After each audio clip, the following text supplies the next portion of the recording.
اوس له نیکه مرګه زه ډېر خوشحاله یم چې دومره ډېرې کونډې حاضرې دي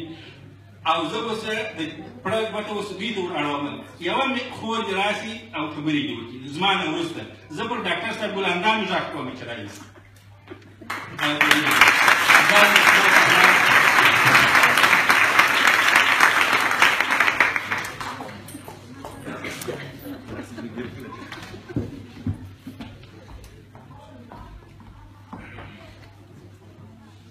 السلام علیکم ستړي مه شئ ټولو ته دا ورځ مبارکه وي زه غافلګیره کوم کوپل صاحب زه باید نن تر 8 بجو پورې په یوه بین المللي کانګرس کې حاضره وم چې راتښتېدلې یم او د دې لپاره مې 4 پوینټه بایللي دي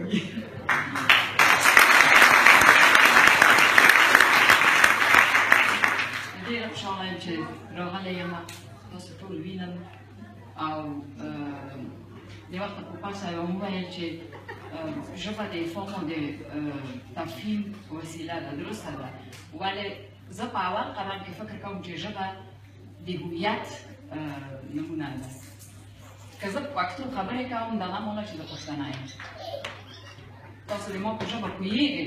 ما یوه ژبه استعمال کړه تاسو ته مې تفهیم وکړو ولې تاسو پوهېږئ چې زه پښتنه یم او زه په دې باندې ډېر ویاړ کوم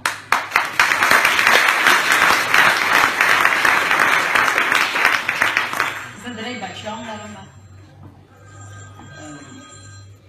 په 3 بچیانو کې مې 2 ودونه لري یعنې 2 میندګانې لرم یوه مې خپله افغانه ده پښتنه ده یوه مې ترکۍ ده چې هغې ته زه پښتو زده کوم او ورته ویلي مې دي چې که زه مړه شم او د ما لمسیانو په پښتو خبرې ونه کړې نه مې زوی به کړم نه مې لور به کړم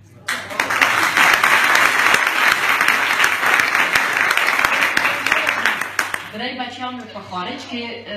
دنیا ته راغلي دي په ما نه د دوی ډېره ښه پښتو زده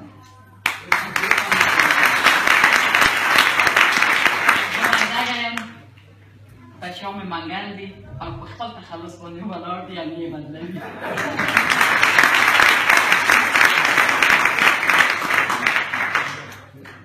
زه هم یو انتقاد په وروڼو باندې لرم چې موږ فقط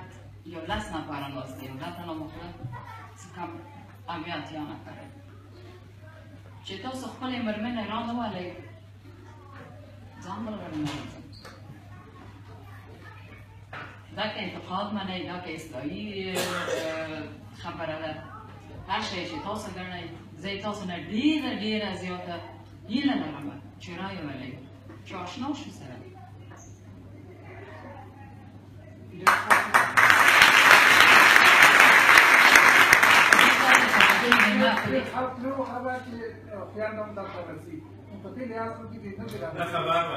زه هیڅ خبر نه وم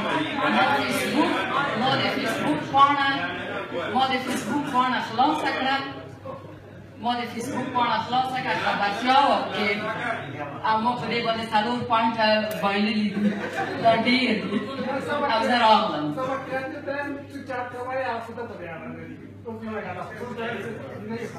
تاسو که خپله نمایندګي کولی شئ ولې د 2 اتیا نفرو نه شو کولی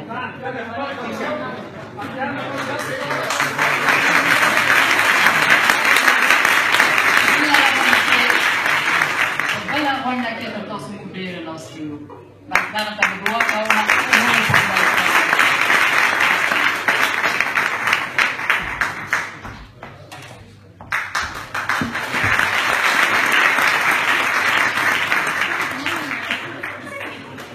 محترم ډاکټر صاحب څخه ډېره ډېره مننه